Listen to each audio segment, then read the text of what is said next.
Okay, shall we extend a round of applause to Radu Jude?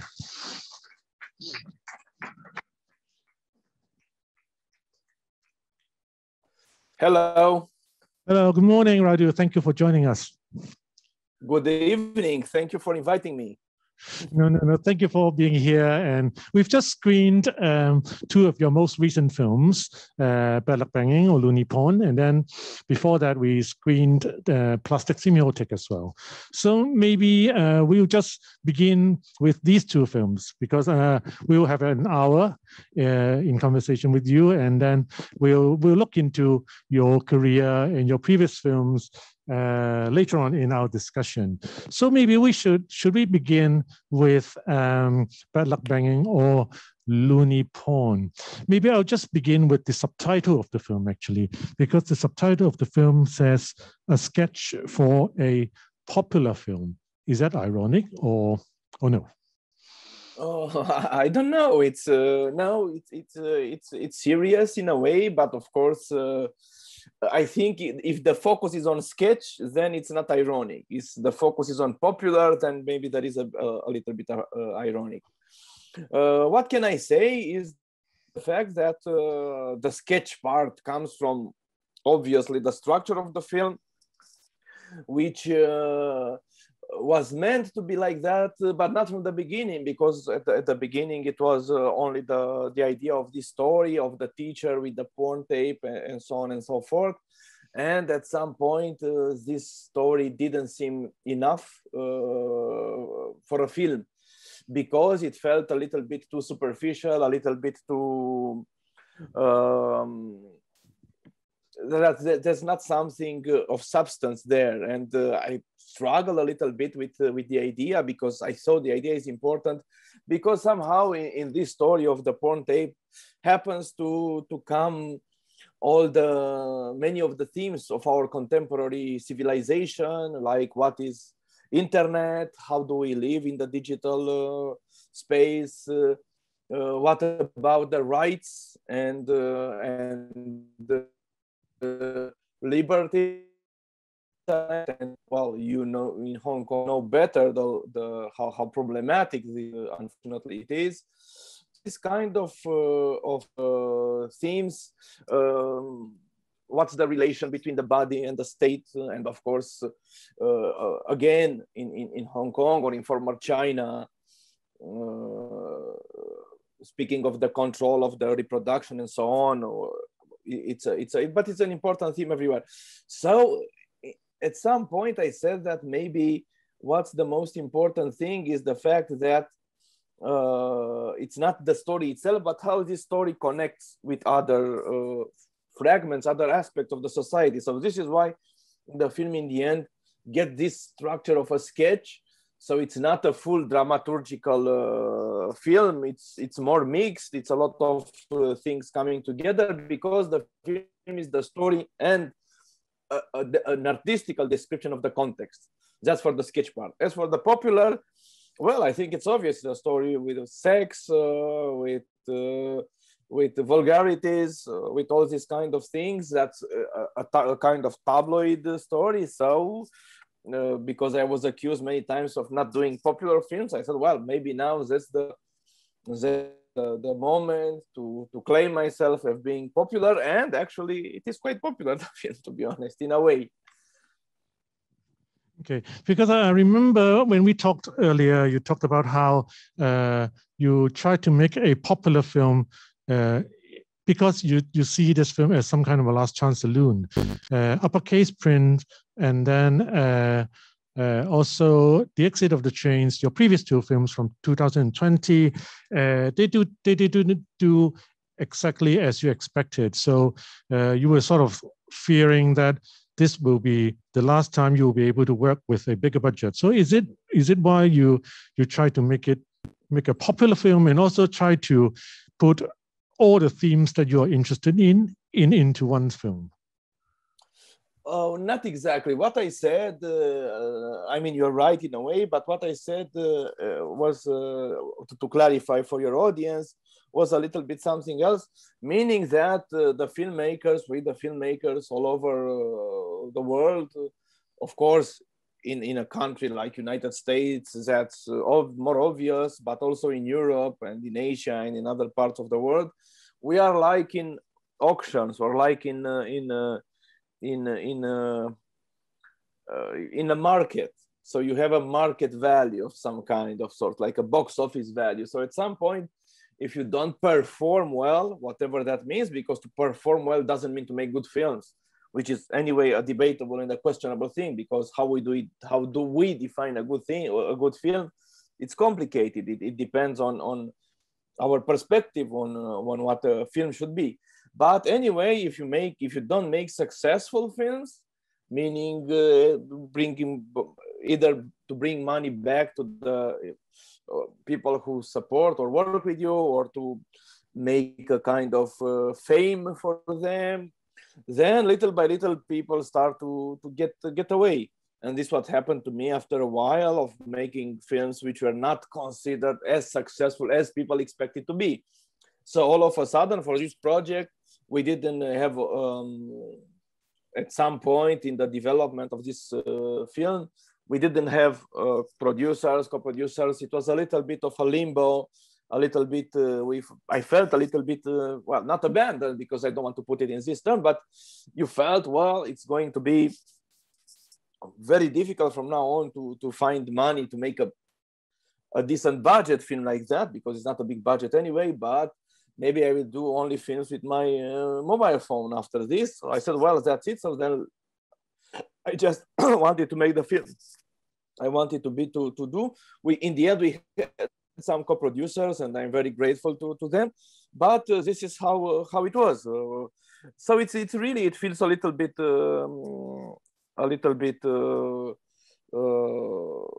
nasty to feel that you're in a kind of market analysis. So if you have a market value, then people are interested, and if you don't have it, you're not interesting for them. But this is how it is, and I think I don't judge it. I'm just saying what I noticed, and well, I try to use that in my favor as much as I can. But the risk is that you try to make films to please all these people, and that's also another type of risk. And until now, I didn't do that. I prefer to make films, even if the way I'm interested to see them, even if maybe people don't want to work with me. That's it. It will be the end, and that's it. I don't know what I do, but well, for the moment, the risk is a little bit less. Exactly. I mean, you must have feel vindicated. I mean, with by winning the Golden Bear with Bad Luck Banging or Loony Porn. So all the doubters, all the detractors, you could actually say boo to them, right? I mean that, well, this works. Well, yeah, I wouldn't do this kind of things, but yes, I felt a little bit vindicated, a little bit. It was a small revenge. And some of the people who said no to me, because there were a lot, we even had the project in some market meetings like that in Rotterdam and Berlin 1 year before making the film. And it was a lot of people reading the project and coming to meet us and say, well, I don't know, I don't think this film will work. In any case, not for festivals, not for markets, it's too vulgar, or it's too, nothing happens in it, or it's too mixed with all these three parts. So they said, this is not going to be a film at all, etc., etc. And some of them had the honesty to tell me after watching the film, we were wrong, which is very rare that people accept that they made a mistake. But I don't think they made a mistake. It was their option, it was their decision, and I respect it. But it just felt bad. And this is actually the thing, because I'm teaching in the last 3 years, I'm teaching in Cluj University in a second university of film in Romania. And I always tell the students that the main, apart from, the thing to do, filmmaking and so on, technique, etc., etc., the difficult thing for a filmmaker is to somehow resist failure, to somehow be able to face failure, which sometimes can be on longer time, sometimes shorter. But I think because I saw filmmakers, or I heard about filmmakers that when they were successful, things were okay. But if it happens that they were not successful, they became depressed.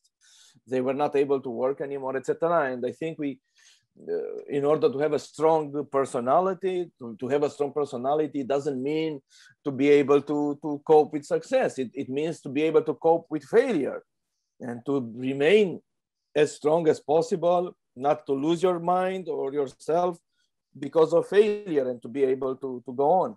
I think that's the most important for a filmmaker, more than, how to make a shot or things like that. Okay, maybe later on when we talk about your career, we will talk about ups and downs and how you actually face these ups and downs. But back to Pelak Banging, you mentioned how you were already, when you were actually selling this project at Rotterdam, for example, or at other markets, is already a 3-act structure in there, right? I mean, so why did you actually structure the film like that? Well, apart from what I told you, I think it was this thing, because all the things couldn't come together in one stretch of narrative, in one story, as it said.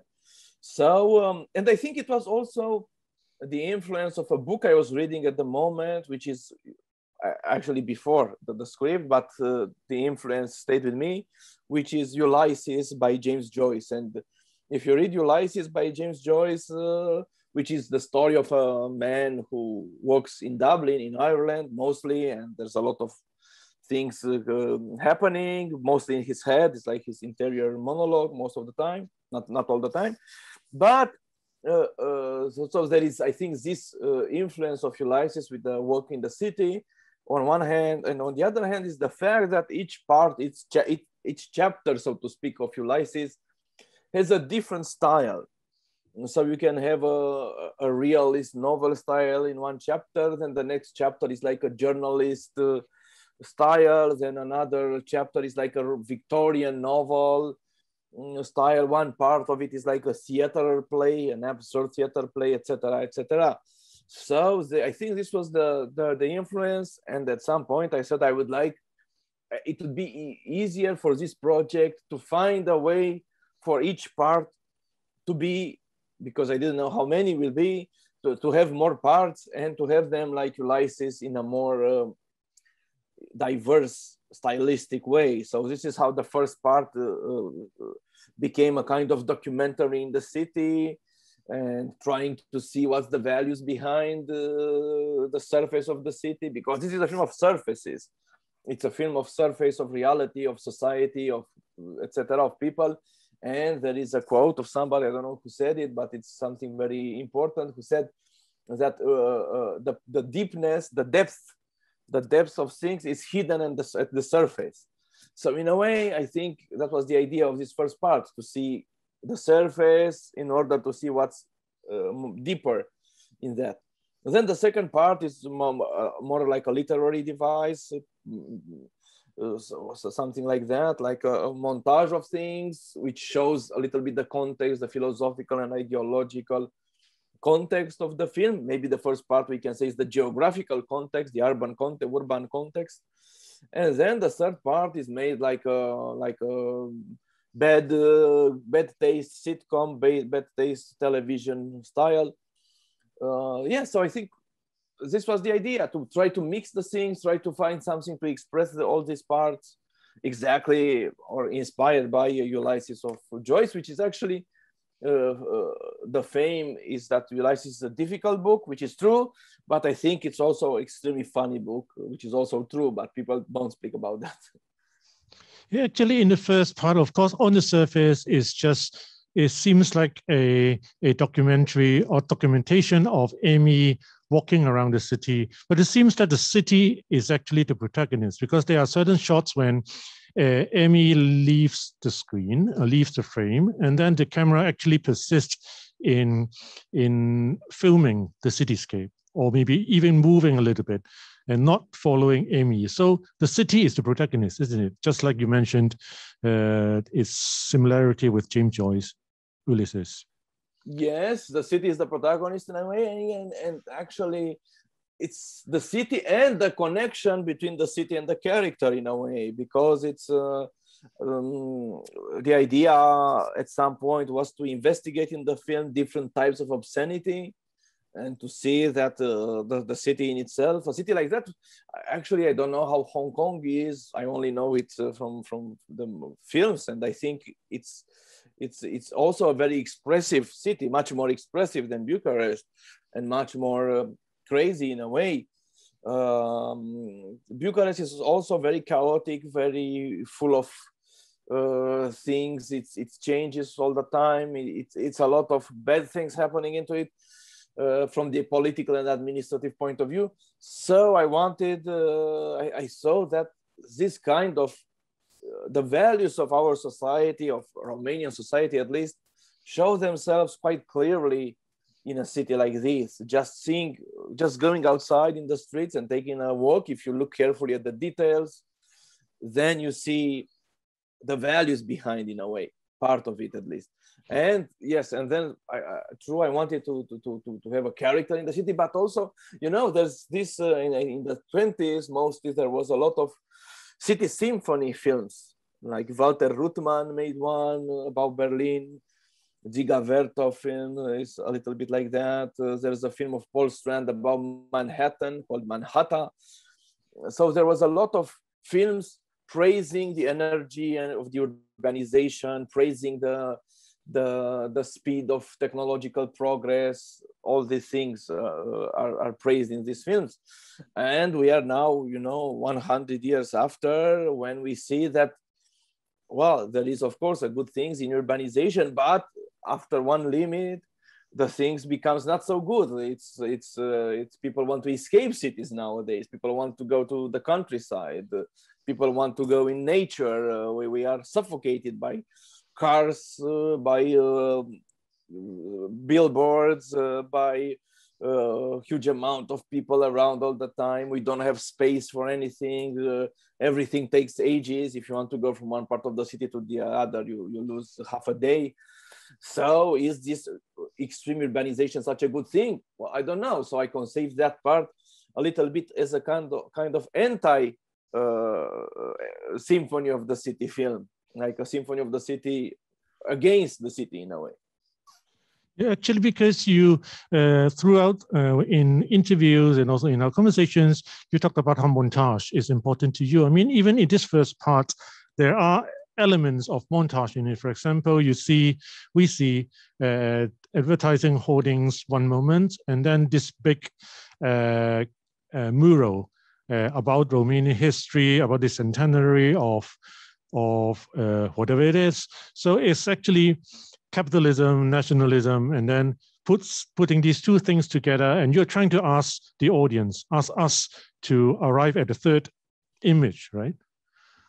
Oh, absolutely. This is exactly, actually montage usually is understood like putting together one image after another in order to create a story. You know, somebody enters the house and you have a shot, then that person goes into the kitchen and you have another shot. So you can build a kind of story like that, a narration. And it's very good and sometimes extremely fascinating to see this kind of montage in films. But there is another type of montage that you, Clarence, mentioned, which starts probably with Soviet filmmakers, with Eisenstein, with Vertov, and then goes on with, I don't know, new wave filmmakers from France, like Godard and Makaveyev after that. And I don't know, all the essayist filmmakers like Kluge or Harun Farokhi or, well, Yervan Janikan and Angela Riccilucchi, which there will be presented there. So it's a lot of another type of understanding the montage, which is not only to create a story, sometimes is to break the story, or sometimes is to make this kind of approach, putting things together, things that only cinema, only the film itself brings together. Maybe they are together in the context of reality, but people don't see the connection of them. And if you make these kind of connections, like Clarence mentioned, when you connect either in the cut with the montage, even like I did in the first part, moving the camera from one thing to another, all of a sudden you can see some ideas appearing because of this clash of images, which was exactly what Eisenstein theorized, saying that you have one image plus one image. It becomes an idea which you don't have in the first image, you don't have in the second image. You know, his famous example, which was quite primitive, but we can understand that, is that you have the face of a man, then you have, I don't know, the face of a fox. And you can understand that this, what the film wants to say in that moment is that this man is like a fox. So it's a kind of, this idea is not in the first image, is not in the second image, because in the first image you have a man, in the second you have a fox. But putting them together makes another idea, this comparison, this metaphor. So yeah, I'm interested in this kind of things, which is obvious in the second part, where there's a mix of texts and images. Sometimes they go together in the same direction, but sometimes they are split apart in the signification, and also in the first part. And I think this is a very important element of film montage, understood in this way, and it's not used that much. Although if we look now on our social media, I don't know, Facebook or even when you scroll on YouTube page, or I don't know what, because do you have YouTube in Hong Kong? I don't remember. I think you don't. You have Youku, right? No, we do have YouTube. We do have YouTube. You have only in China, in continental China, you don't have it. Great. Yes. Well, they don't have YouTube in China. Yeah. Yes, but we do. Okay, great. Stay strong to that, you know. And so when you go from one image to another, sometimes the juxtaposition by accident in a Facebook page or on a YouTube page or whatever social media creates kind of shocking or interesting juxtapositions. Mm-hmm.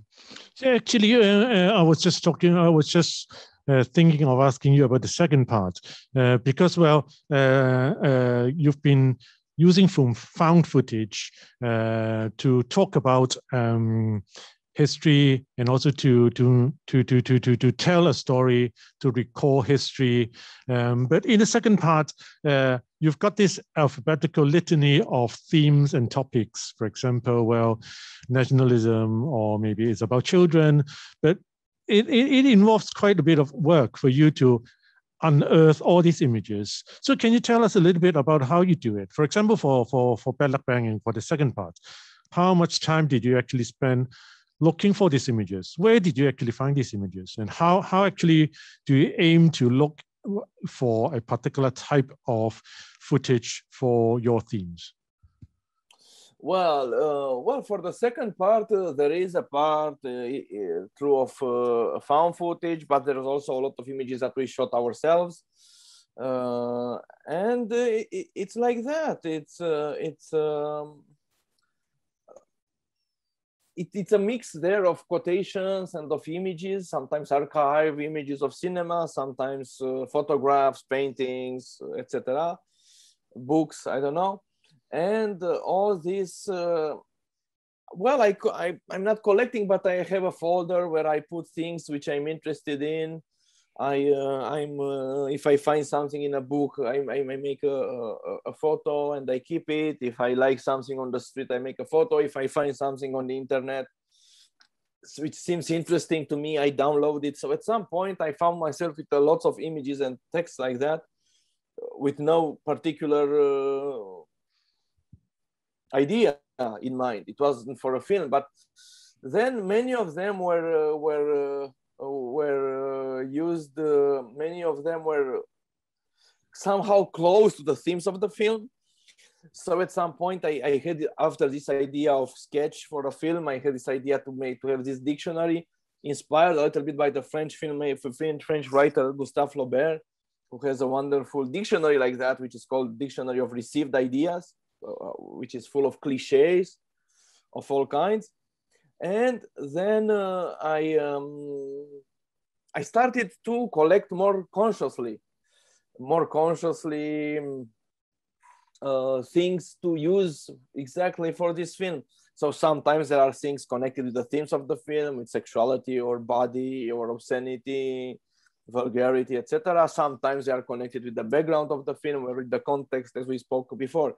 And then little by little, actually, some of them I happen to find by accident, and which I think is the most valuable, in a way, most valuable way to find the things.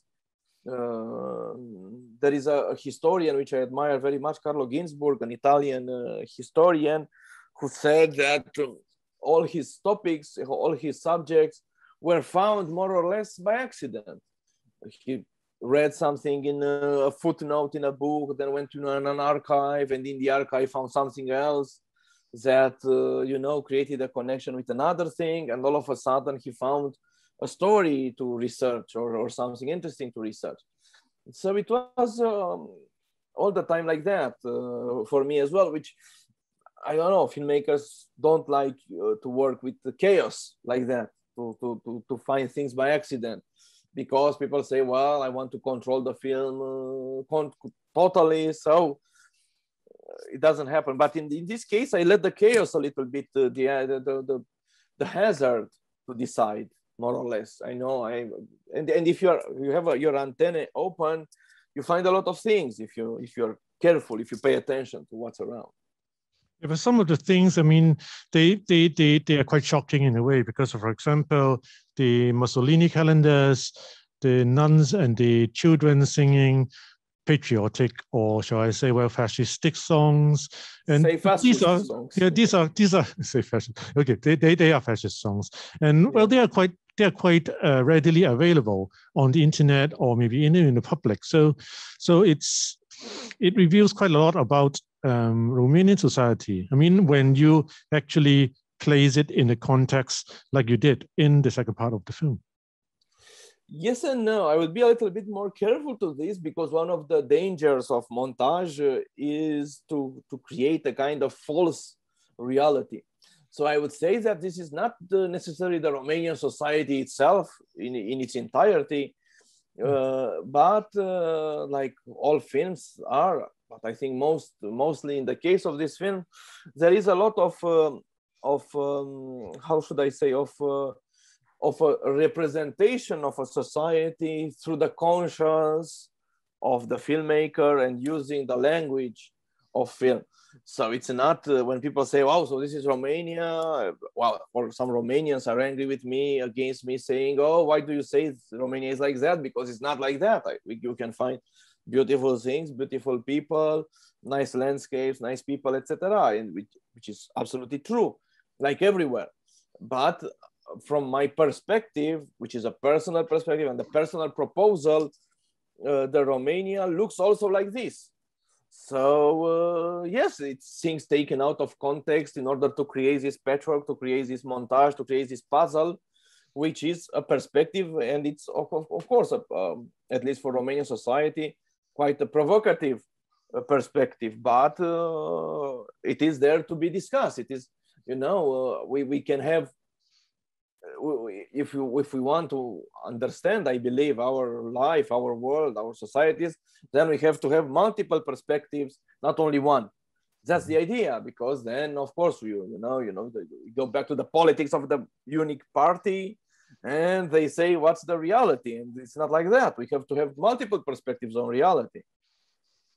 But the final part of the film, it must be quite provocative for Romanian audiences, because actually the parents, most of them, if not all of them, they are twisted bigots in one way or another. So this representation or this cross-sectional representation of Romanian society, it must be quite a provocative thing to do. I mean, it must place you under quite a bit of criticism from Romanian audiences.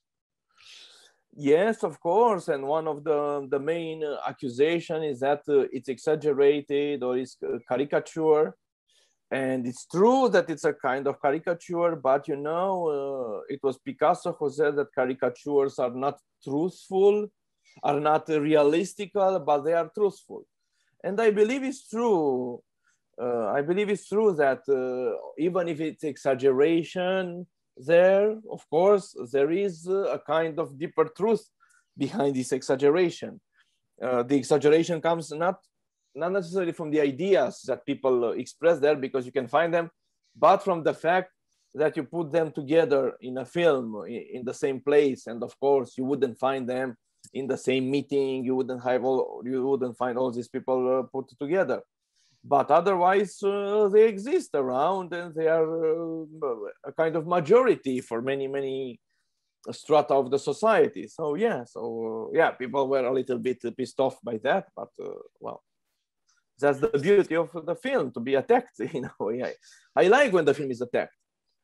I think it's a good sign, because not only because the film is meant to somehow create split audiences in a way, but also because I'm speaking now as a viewer, from my perspective of a viewer, sometimes the things that really make you angry at the beginning, then stay in your head longer, and maybe after 1 year or 2 years or 10 years, I don't know, you suddenly start to think again, and you change perspective, or you see other things similar, and all of a sudden you say, well, I was stupid 10 years ago when I believed this and that. So I think the rejection and the attack against the film is the first step of accepting it in a way, I hope.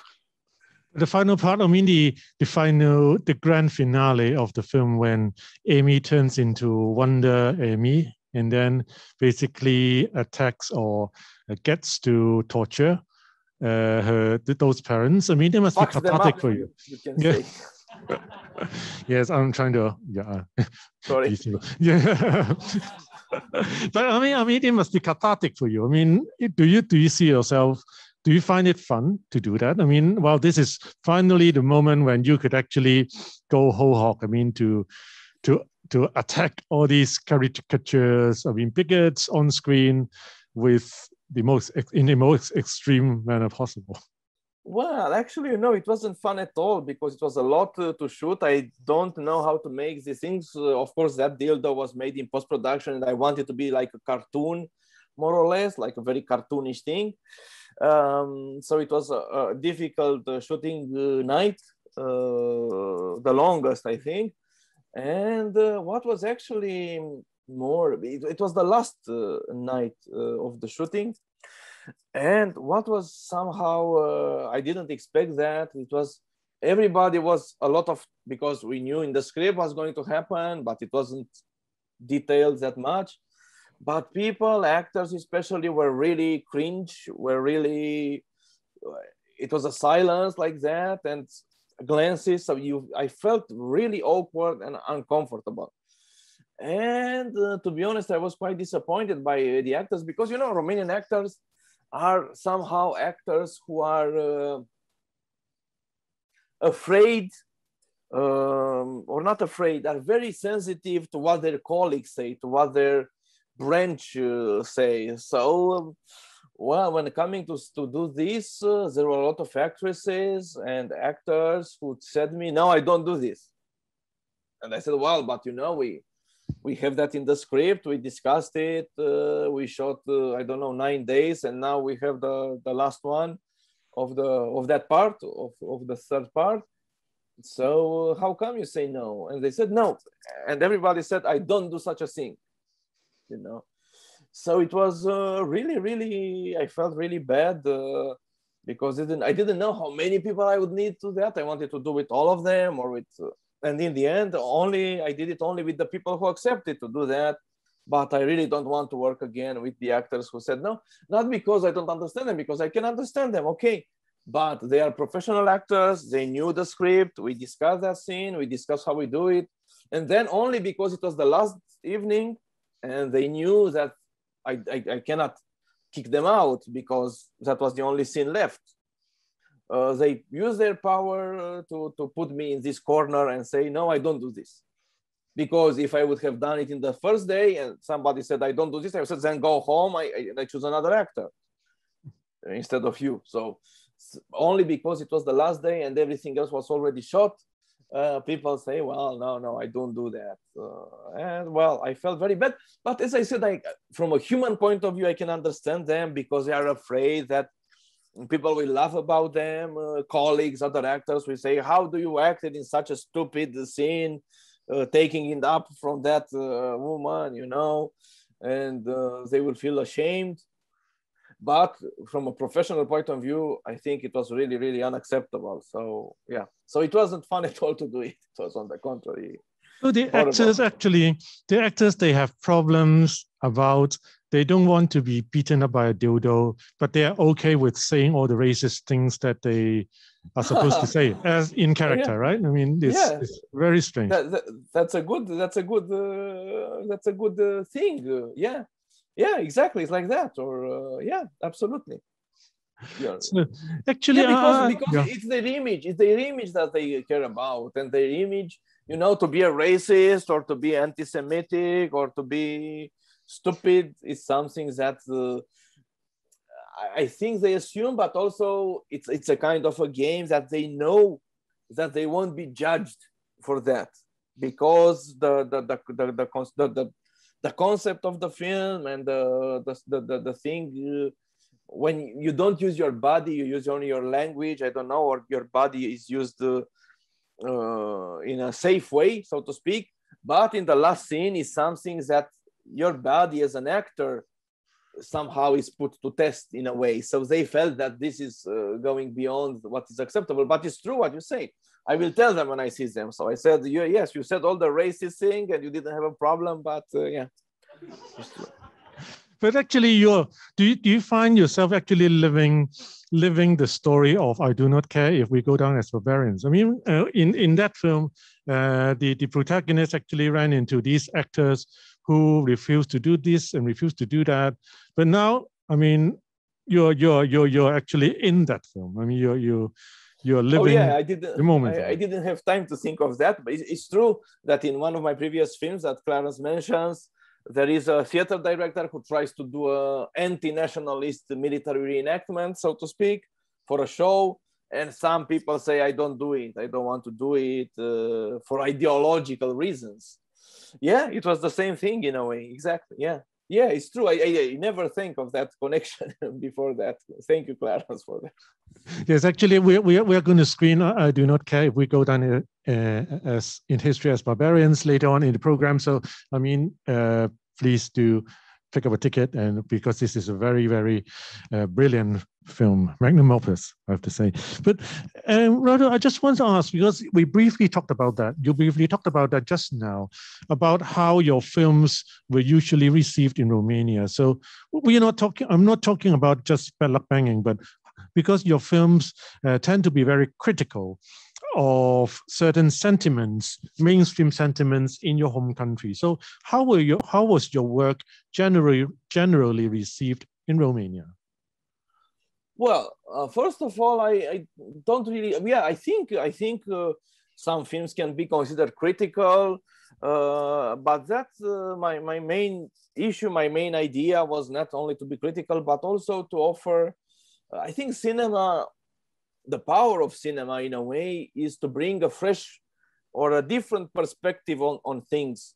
And because of that, this is why makes people sometimes be very much against, because all of a sudden, if they read in a book, one thinks that something, if they see it, somebody speaking on TV, or if they see a painting, that's, well, a different representation, but all of a sudden a film represents these things in ways that they might find so different, so they are not used to that. So here comes the reaction.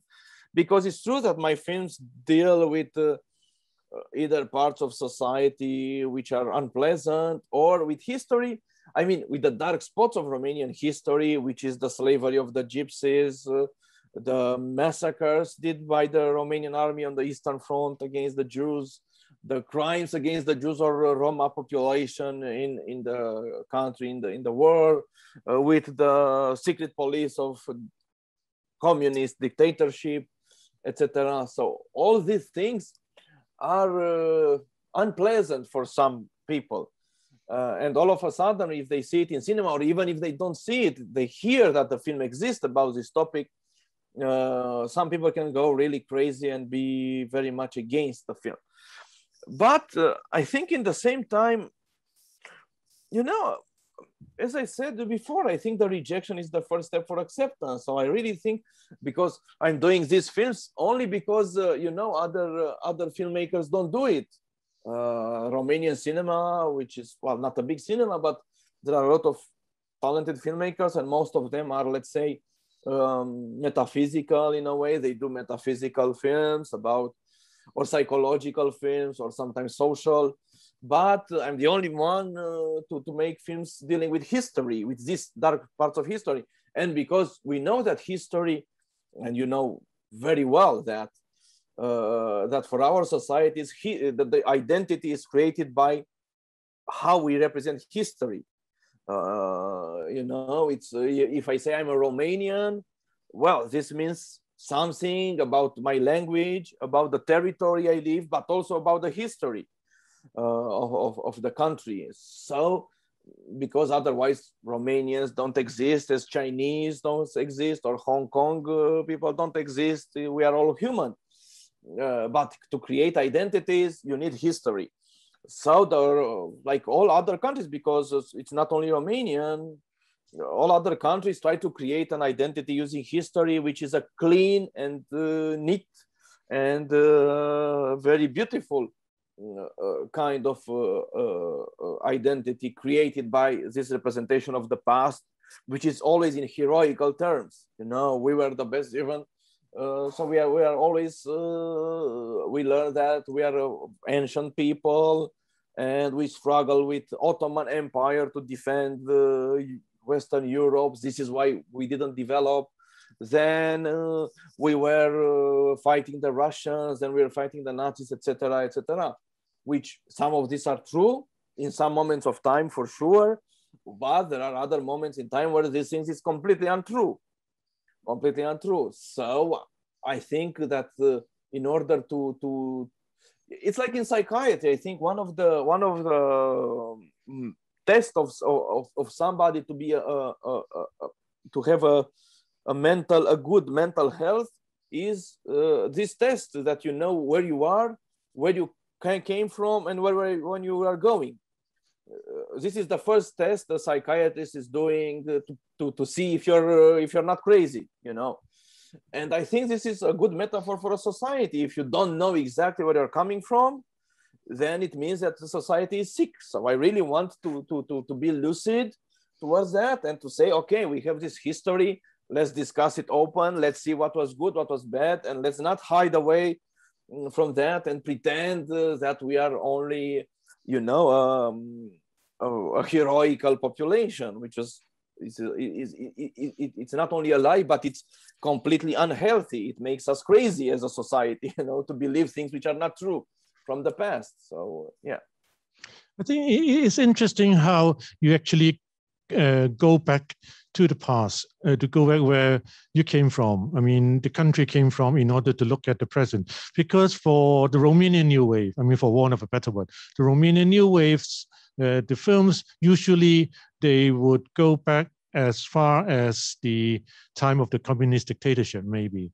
But for Ephraim, your first historical drama, you actually went way back to the 1830s, to the beginnings of the Romanian nation, to talk about the soul of the nation. So that first film, because for your first two films, The Happiest Girl in the World, Everybody in Our Family, they are more social realist, contemporary family dramas. But in your third film, suddenly, is a black and white film set in the 1830s about ancient history. So what actually inspired you actually suddenly go way back and jump into this part of history?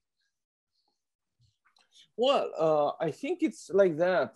In a way, we started to make these films. I mean, the Romanian New Wave started like in 2000, and my first feature film was a few years after, like 2009. After 2-3 years after the Romanian New Wave started, because it started also because a change in the law. Romania was joining European Union in the same time, so there was also economical growth, not very big, but more and more. So it was a good time to start doing films, because all of a sudden there was a little bit of funding, because 10 years before that it would have been impossible to make these films because there was no money and the laws were bad. We were not in Eurimage, which is the European Union cinema funding system, etc. So to start that, I know you really felt like at the beginning of something. And and what was lacking in Romania was neorealism. We didn't have that. We have very few things, and also because we couldn't find a lot of money, it was somehow the first option to try and make films in the street, to try to make films about regular normal people, the real problems of life. And it was also the age, because I was younger. I started when I was 30. I mean, the first feature film, I was 31 when I did it. I was quite young, so it was all these things to express. But after that, my interest not only shifted, but because I was interested in history from when I was a teenager, in this kind of dark history of my country, but also because, there were many films dealing with contemporary life, and I wanted to do something else. I felt a need to say, but there's another type of stories, of storytelling possibilities, of problems that we are facing, and one is history and our relation to the past. So this is why I started to make first two films were actually made in the same time, the writing and the filming of them more or less the same time, Aferim and Scarred Heart. One deals with the slavery of the Roma population in the 19th century, the other with anti-Semitism of the 20th century. And after that, some other films got born because of this desire to speak about other aspects. Now it's not. Now I'm not interested to make films about Romanian history. I made 2 more short films, which are now in post-production, but I think this will be all. And I will try to concentrate on other things, on other aspects of that. But for a while, it was very important because nobody was doing it. I'm the only filmmaker in Romania to touch these topics, to be honest. Good or bad, I don't know, but I'm the only one. Yes, because talking about Aferim, because some of the audience here, they might be watching the film later, so I'm not going to spoil the fun for them. But generally, it's a black and white, a very beautifully mounted black and white Western of sorts, set in the 1830s. So it actually goes against the grain of how people usually portray a particular period in time. So why did you actually take this approach in doing Aferim like that? Well, let's say it was some kind of development of thinking into that, because I said, okay, it's going to be a 19th century film. I did a lot of research, and all of a sudden starting to write, which is something that, could happen to anybody in any society. When you speak about a distant past, all of a sudden you don't know how the people used to talk, how the language was exactly, because you only have,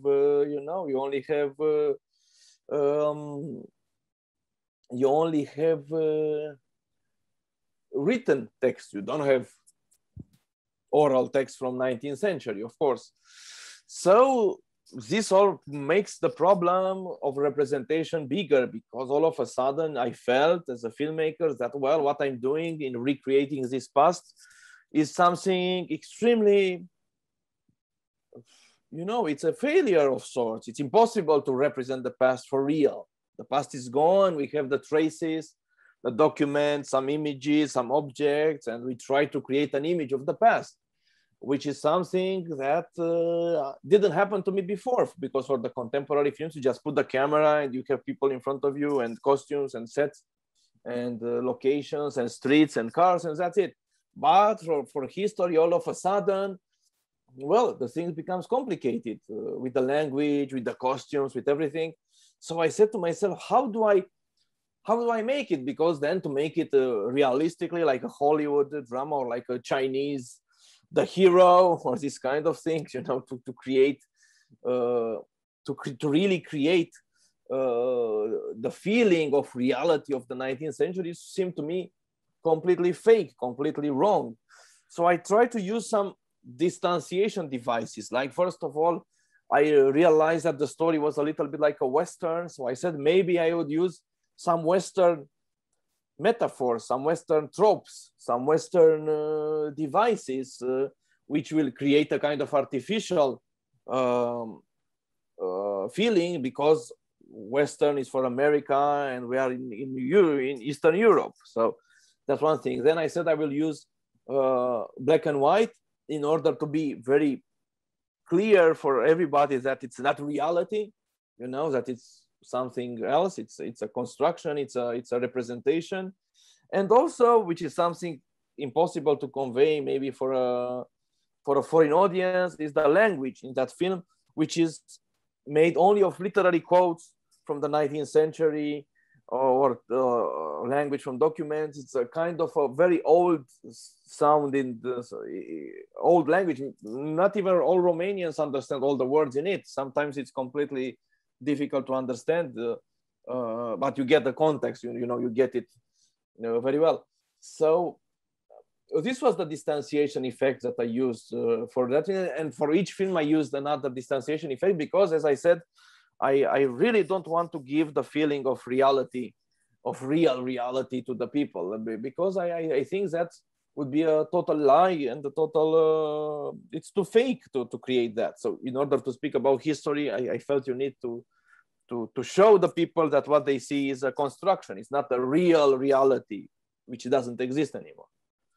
I think it's the same for Scarred Hearts, isn't it? Because Scarred Hearts is also, the aesthetics is in a way, it's also distanciation device too. It's vintage shots with all these rounded corners. It looks like a Broadway film in a way. So was that an inspiration? For Scarred Hearts? Oh, yes, it was an inspiration for all these things from Strobe and Huye, which we actually proposed a beautiful film in Hong Kong. Thank you for this carte blanche. Thank you for everything anyway. And it's true, I needed another type of distanciation, and this kind, it was from the composition of the camera, which is very, very carefully done. And from the colors, from the lights, and from the dialogue, which is very literary, from the fact that all that film is broken with written text from the literary works of Max Blecher, who's the author I was adapting for that film. So yeah, and from the beginning and the film of the film, the beginning and the end of the film are set in the present time. So yeah, there's a lot of, in the construction of that film, there is a bit of that as well, of distanciation effects as well. And for the next feature after Scarred Hearts, The Death Nation, it's a first in a way in a career because it's completely made up of photographs and then voiceovers. You talked about how you used quotes from other writers, but now you're using existent material, photographs, testimonies to talk about the Holocaust or the pre-Holocaust 1930s Romania, what led to the Holocaust, and then later on for the exit of the trains, it's about the Holocaust itself. So what's the process or of using this way, this approach in tackling the Holocaust? Oh, well, in both of these cases, it's true that it's films which are extremely primitive in a way because they are composed of materials which are non-cinematic, and my idea was to try to transform them into cinema because of these montage devices. And I really like these possibilities of cinema to be like an umbrella, and under this umbrella you can have a lot of things like photographs, like literature, like other arts or other techniques. This is something that I'm really interested in. And to work with pre-existing materials is in a way the same thing, because I think the job of filmmakers, the art of film, first of all, is not, people speak about creation, about people being creative, etc. But in the case of cinema, I believe that most of it, what is the most important is somehow to put together things, to juxtapose things in one way or another, to make them together, to put them together. And you have, I don't know, an actor, a camera, a music, sounds, a set, a costume, and the combination of this creates the scene if it's a fiction film. Or like in a footage film, you have some materials, and the way you put together creates the film. It's the same thing, but you don't have actors, you have photographs in this case. That was the idea. That was the idea to make together things like that. Mm-hmm. But also, apart from literature, photographs, you also used other material, existing materials. So, for example, toys for plastic semiotic, which we just saw today. And for uppercase print is even more extreme. Of course, it's based on Janina's play, which is based on secret police files entirely. So can you talk a little bit about uppercase print, because it's another very interesting way of using existing material in this way? Well, yes, I used all kinds of materials for other films because of what I said before. The job is that the idea is to make these connections between things and images. And in the case of uppercase print, there are two sets of documents which clash and go together. One of them is the secret file of a secret police file of a teenager who wrote messages against Ceausescu. And well, you know better than me what a dictatorship is, or I don't know. People, I mean, you are close to continental China, so you know how these things go.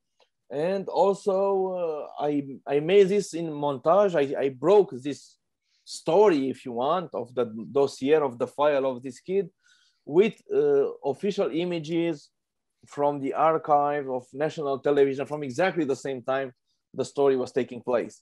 So it was a very simple device, but in a way, I think this, for some people, is very boring.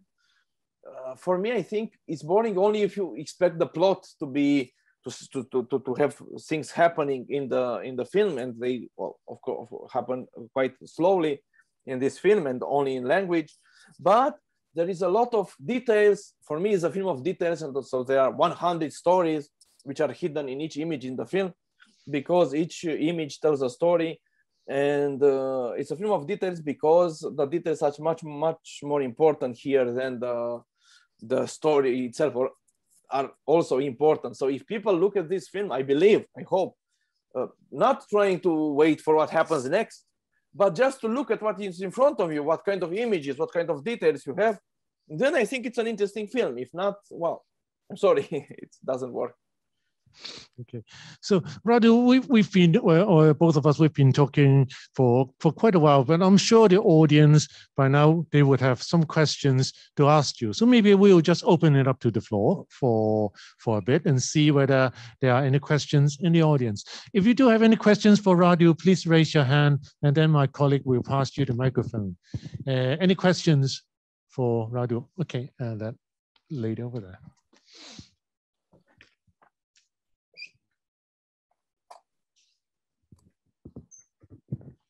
Hello, Radu. I have a question regarding Bang or Loony Porn. In the first chapter, I believe somewhere near the middle, there's an old lady that walked past, and she faced the camera and said, "Eat my cunt." Was that an accident or was it scripted? Well, it just happened. It's interesting that many people ask me about this moment in the film. I don't know why. And everybody asks if it was staged or it was like that. And first of all, I will answer you honestly that it was just happening like that. And it was a good serendipity, you know, in a way.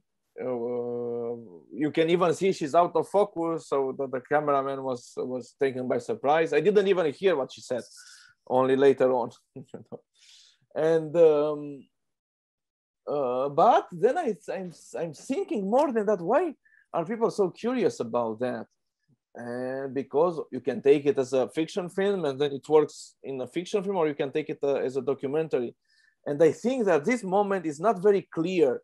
So I think people need very much to position in the frame to understand if the recording was a documentary one or if it was a fictionalized one, which, you know, creates, because for me, this is not really important, because when I watch the film, I watch it as a film. But of course, some things, you know, you really want to know if they happen for real in front of the camera or not. But, you know, some things are extremely, this is where we can all be cheated, because, you know, there are documentaries which are made with all the, you wouldn't put this question to the documentary because they are made in such well-made, created reality that it shows, it looks very documentary, and it's not documentary, you know, it's just a stage for the camera, but it looks documentary, and people don't ask. I mean, you asked me about this moment, but you wouldn't ask me if I put the cars on the street, that cross on the street, because that's obvious I didn't put them, but I could have put them. Maybe we had a big budget and we stopped the streets and put our cars. There is a film which I show. It's not a very famous film. It's called AI at War, by a French guy, Florent Marcy, that goes with a robot in a war in Syria, I don't know, these kind of places. And at some point, there are some people reenacting a scene, how they shoot and so on, for some Western televisions, see? And it looks absolutely documentary when you look at that, and how people shoot that, and people with guns, real guns, they shoot it to nobody, but you don't know that because you only see the people who shoot with the guns in the film.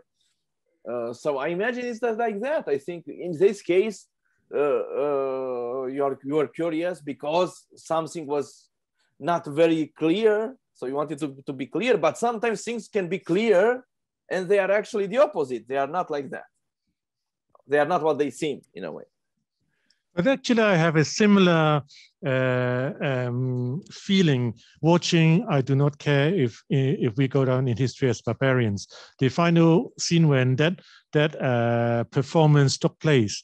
I mean, when all these, the public, they were shouting, cheering the Romanian army on, I mean, shouting all these anti-Semitic slogans. I was also wondering whether they are actors or is it really real people? I mean, just happened to be on set and they were cheering people up and that kind of thing. I mean, what was that? I mean, that was more complicated to ask. Well, people have to see the film to understand your question, because it's true that at the end of that film, there are people cheering the Romanian army, so cheering the Holocaust, you know. It was like that. That scene was shot in the middle of Bucharest in a summer night, which is a very crowded area. And we put the show there. We didn't stop the people crossing. So there was, but we have also our extras, a few hundreds. So it was a mix. We had our people and a lot of other people from the street were joining to see the show, because it was like a show in the city, you know. And then I don't know who's who. I don't know who did who, you know. It was very mixed, that audience there. So I don't know. And you were one of them, right? And I saw you on screen. Absolutely, yeah. I was mingling there, but I didn't cheer. Yeah, if you want to see Radu on screen for once, I mean, please go and see I Do Not Care. If we go down history. I was more thinner, 10 kilos thinner than now. Sorry. Well, we can spot you there. Okay, so any other questions for Radu? Okay, this gentleman here.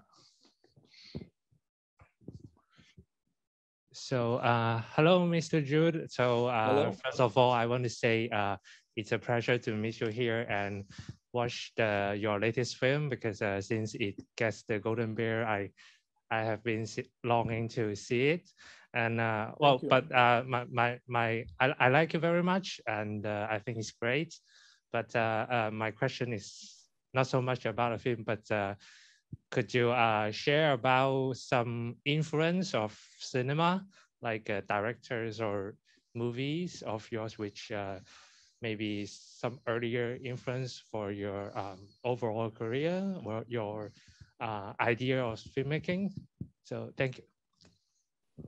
Oh, there's a lot, of course, and it changes all the time. Actually, in the carte blanche that I proposed to Clarence, there are definitely some influences, which is Jean-Marie Straub and Daniel Huyet, the duo of French filmmakers.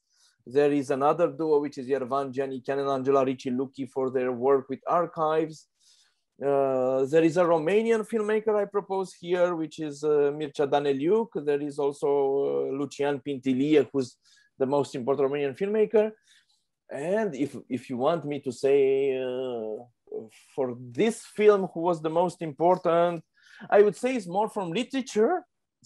Sometimes, you know, I believe what Stendhal used to say is that it was other arts, he said, who taught me the art of writing. So in order to really have good influence, I believe that, or to understand how cinema works, sometimes it's good to look in other disciplines, artistic or not. And if you study those disciplines more or less, you can find ideas for our art. Because making cinema, it means that you're put into this flow of making it all the time. So you don't have a distance, and other arts, it gives you a distance. So for instance, for this film, I would say that the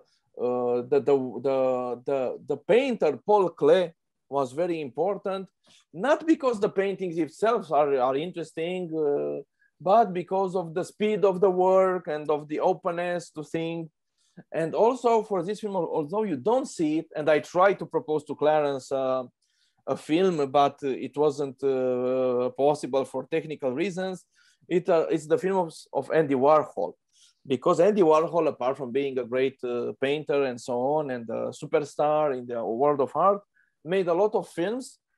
Some of them are really nothing, you know, not interesting in a way, but what's interesting in Warhol cinema is this possibility, this crazy idea that he had that everything that happens in front of the camera is good. So whatever he was shooting, he was making one film every day. I mean, the films he did in one day, like Vinyl or Beauty Number 2, which you can find on YouTube, I think, or on ubuweb.com, I think. There's a lot of things, of mistakes. But it was this idea of Warhol that there are no mistakes in cinema. Whenever you open the camera, whatever happens in front of it is good. Well, I didn't make a film like that, but some of this influenced me to have to trust the process, to trust the camera, to trust that whatever happens, like that woman coming into the frame and saying it might can't, was a kind of accident that, well, maybe probably other filmmakers would say, no, that destroyed my shot. I would do another one. But the lesson of Warhol was that whatever happens is good and meaningful in a way. And so I would say that this was the most important influence, even if it's not necessarily in the same direction in the film.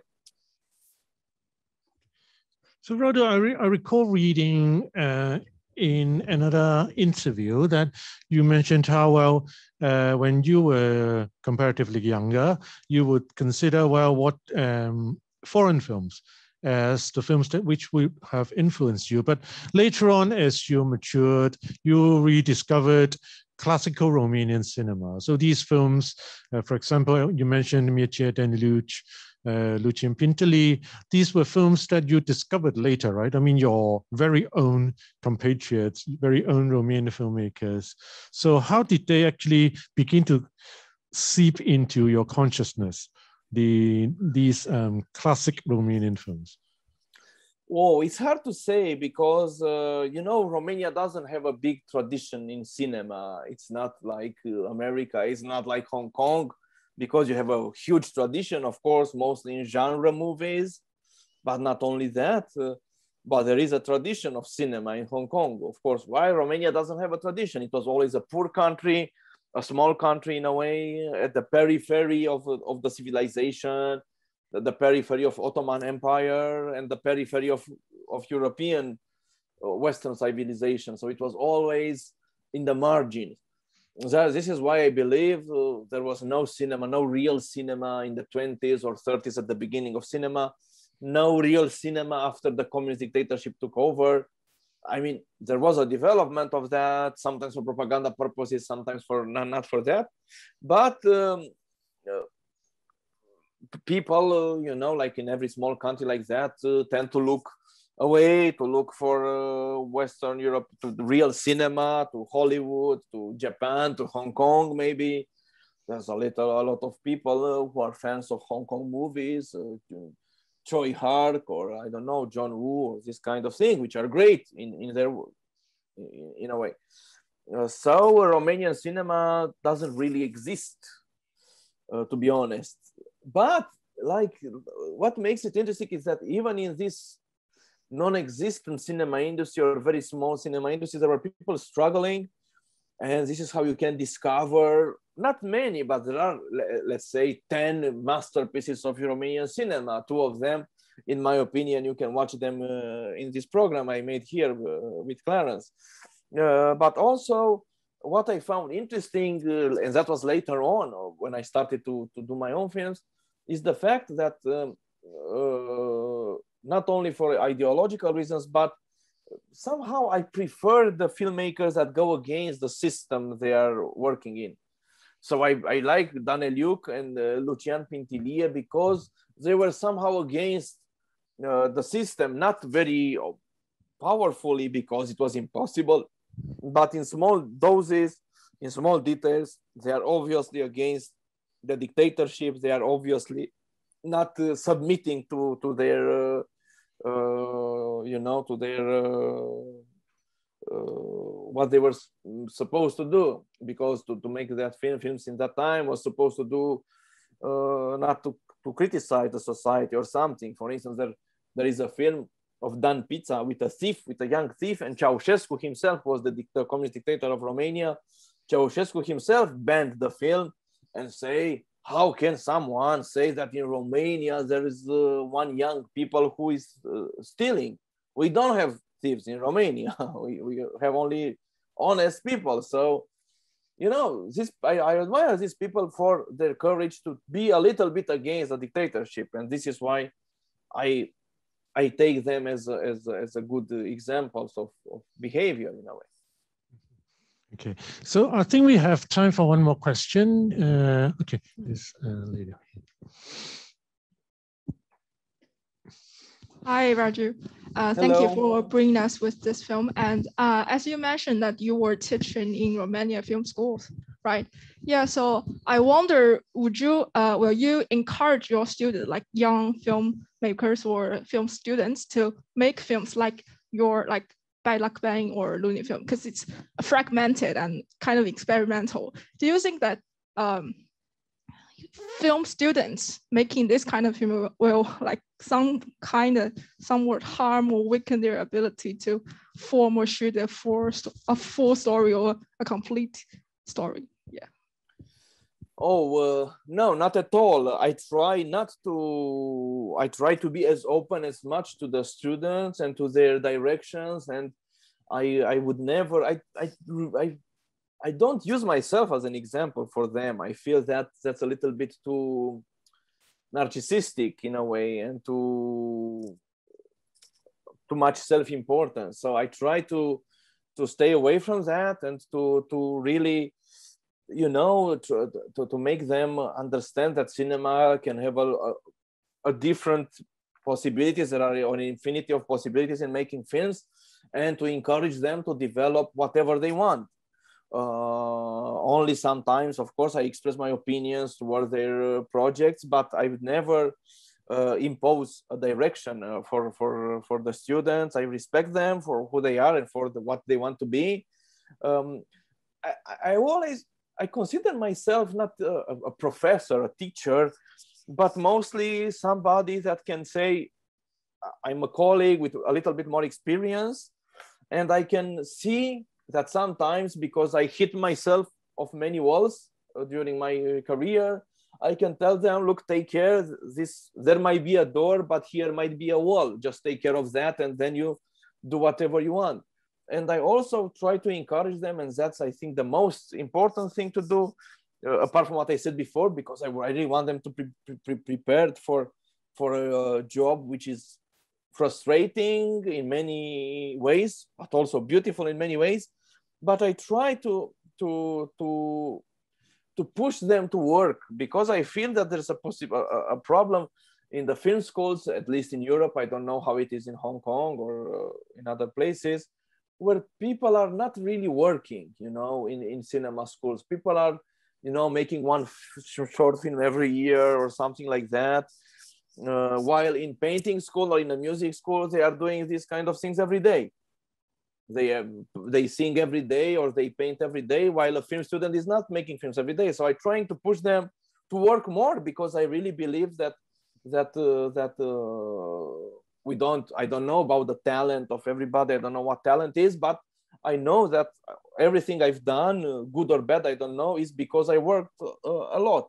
So I try to push them to work, and I push them because it's a problem of many of the very young filmmakers, to have a culture, to read books, to understand the world around them, to understand science, to read science books, to read history books, to read about politics, because sometimes I have the feeling that filmmakers know only cinema.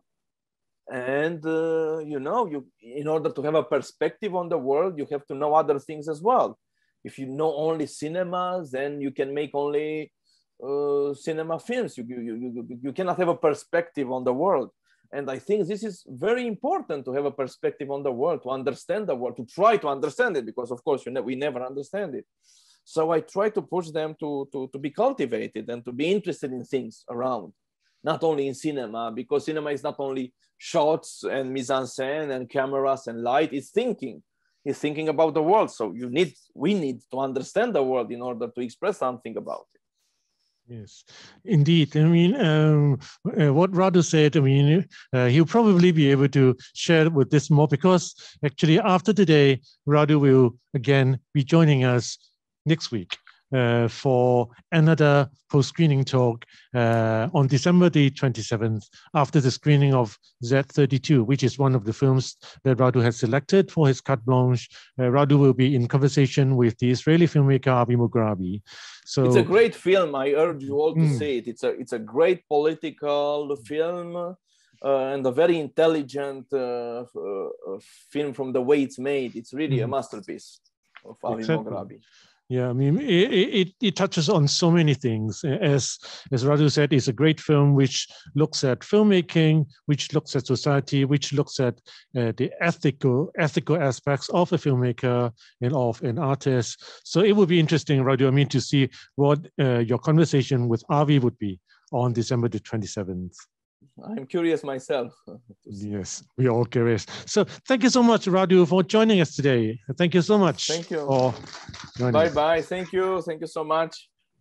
Okay. Well, and then we'll see you again next week after Christmas. Bye-bye, okay. Clarence. Bye-bye. Happy holidays. Bye-bye, everybody. Thank Bye-bye. you. Have a nice Sunday. Bye-bye.